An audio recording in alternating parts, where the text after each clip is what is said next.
Oyez, bonnes gens, je suis Metal Sonic et je vais aujourd'hui vous présenter le set 6076 Dark's Dragon's Den, sorti en 1993. La Caverne du Dragon, comme elle était connue chez nous, fête donc cette année ses 30 ans et représentait mine de rien une certaine avancée pour toute la gamme Lego Castle, puisque c'est cette année-là que nous avons pour la première fois vu apparaître un univers magique, avec par exemple un sorcier ou bien évidemment le dragon. Je ne vais d'ailleurs pas vous tenir en haleine plus longtemps parce que vous vous en doutez certainement, l'intérêt principal de ce set, et j'ai même envie de dire de toute la gamme des Dragon Knights, était l'inclusion de ce petit dragon vert qui était quand même très sympa. Il gardait le côté mignon des Lego des années 80, début 90, mais il était quand même bien articulé, on pouvait bouger la mâchoire, les deux bras, les ailes, la queue également, et on pouvait même lui rajouter une petite flamme dans la gueule pour prétendre qu'il crachait du feu. Et ben voilà, c'était quand même quelque chose qui était révolutionnaire à l'époque, parce que mis à part le petit fantôme phosphorescent dont je vous ai déjà parlé, on n'avait jamais eu de créature mythologique jusque-là.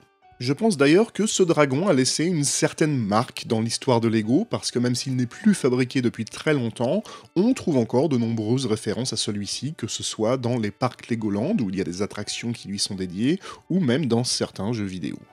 C'est la même chose d'ailleurs pour les mini-figurines qui sont ici au nombre de 4 et qui apportaient toutes quelque chose de nouveau pour 1993, que ce soit au niveau des casques et des couvre-chefs, des visages, des torses qui étaient beaucoup plus détaillés qu'auparavant. Voilà, là évidemment on avait Magisto le magicien qui est probablement la plus connue, une figurine que j'apprécie beaucoup, j'en ai parlé lors de mon top 10. Alors je vais pas rentrer vraiment dans les détails parce que j'en ai parlé longuement lors de ma mini-critique du set 60-20, c'était son petit laboratoire, mais voilà, avec son grand chapeau, sa grande barbe, on avait enfin un enchanteur, on pouvait imaginer que c'était Merlin, pourquoi pas, avec la petite baguette phosphorescente aussi, il avait un charme incroyable.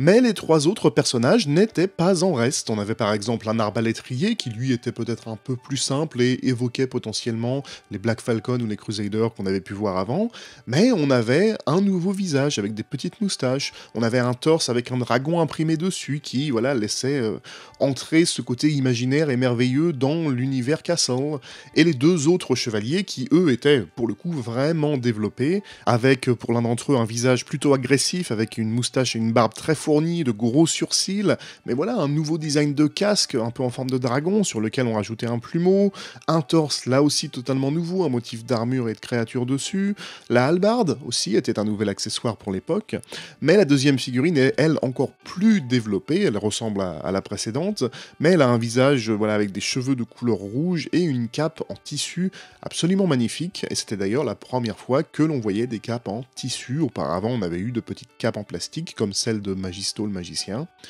Mais ce qui m'a toujours surpris sur cette figurine, c'est l'opposition des couleurs dans ses vêtements. Comme vous le voyez, il a un bras et une jambe noire, et un bras et une jambe bleue.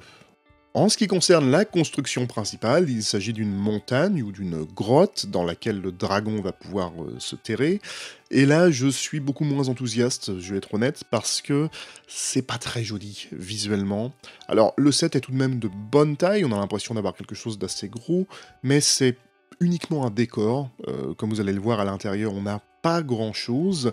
Déjà, on a une très grande grille qui permet de mettre le dragon dedans, et encore il rentre à peine, hein, il a la queue qui dépasse de l'autre côté. Mais l'intérieur est totalement vide. Si on retourne le set, on a de belles pièces, hein, par exemple les deux grandes portes, enfin une porte de taille moyenne en bois, des vantaux, qui vont pouvoir s'ouvrir sur rien du tout. Il n'a aucun élément de décor, juste un petit coffre contenant quelques joyaux, qui sont simplement des briques rondes transparentes de couleur. Mais on a voilà, quelques clips pour accrocher des accessoires, et absolument rien du tout au rez-de-chaussée.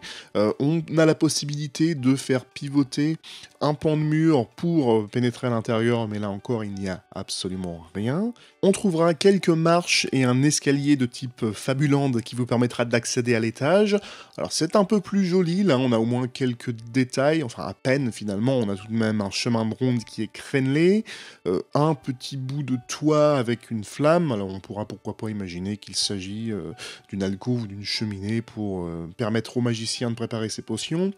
Mais c'est vrai que c'est quand même pas terrible, même si on a toutefois quelques détails d'assez jolis, par exemple l'arbre du côté gauche qui est plutôt bien fait, ce sont simplement des arches de couleur marron et quelques feuilles, mais voilà, on imagine bien qu'on a un peu de nature.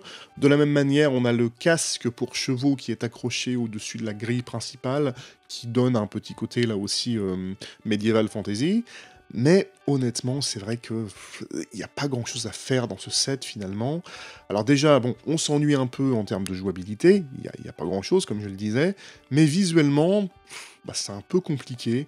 Le problème en fait pour moi est que toute la construction est basée sur l'utilisation de Burp Big Ugly Rock Pieces, vous savez les grosses pièces de rocher moches, qui, quand elles sont utilisées avec parcimonie, peuvent être utiles pour réduire le nombre de pièces. D'ailleurs, on a 194 pièces ici, donc vous voyez qu'ils sont vraiment allés à l'économie. Mais visuellement, là, c'est immonde. Il y en a beaucoup trop. Elles sont au nombre de 6 en tout, et ça colle pas du tout. Ce qui est assez bizarre, parce que finalement, le concept de grotte, de montagne, de cachette est plutôt original, et plutôt le bienvenu d'ailleurs, je dirais. Mais si on compare ça, allez, au hasard, avec le set 6066 Camouflage Outpost de la série Forest Man, je vous en ai parlé il y a très longtemps, là, c'était totalement différent parce que tout était basé sur l'utilisation assez esthétique de briques, de plaques, quelques feuillages, voilà, et ça passait bien. Là, vraiment, c'est beaucoup trop, c'est trop bloqué. Personnellement, ça ne me parle pas du tout. La boîte, quant à elle, est plutôt de grande taille, avec une illustration qui met en scène le set sous fond de coucher de soleil, vraiment très joli. Vous remarquerez d'ailleurs en bas à gauche l'arbalétrier dont les jambes ont été retournées pour faire croire que celui-ci est agenouillé. C'est une boîte vitrine dont on pouvait soulever le couvercle qui nous montrait en scène les quelques fonctionnalités du set, c'est-à-dire que ça s'ouvre et c'est à peu près tout. Et au dos de la boîte, comme très souvent à l'époque, nous avons quelques constructions alternatives, et je dois dire que je préfère finalement presque la construction qui est en haut à gauche que celle qui est proposée voilà, pour le set en tant que tel. Pour conclure sur le set 60-76, Dark Dragon's Den, eh bien, il y a du bon et du mauvais, comme vous l'avez remarqué. Les gros points forts pour moi sont très clairement, comme je le disais en début de vidéo, l'inclusion du dragon, bien sûr, et des 4 figurines qui sont tout de même de qualité. On a également 2 chevaux et pas mal d'accessoires, donc on a vraiment de quoi s'amuser. Mais c'est à peu près tout, vraiment. Si l'idée d'un repère de dragon, d'une grotte était intéressante à la base, je trouve qu'elle a été extrêmement mal exécutée dans la construction, parce que visuellement ce n'est pas très joli, il y a beaucoup trop de grosses pièces de rocher qui rendent l'ensemble vraiment peu esthétique, et honnêtement, eh bien, on s'ennuie un peu, on n'a pas grand chose à faire. Alors on a quand même une montagne qui est de bonne taille, hein, on pourra s'en servir comme d'un décor, mais on s'ennuie quand même beaucoup. Et je pense qu'il faut être honnête, ce set a été fait pour vendre de nouvelles figurines et un dragon, et si à tout hasard vous avez eu ce set à l'époque, dites-moi ce que vous en pensez, mais je suis persuadé que ça a été votre principale motivation pour l'acquisition de ce set.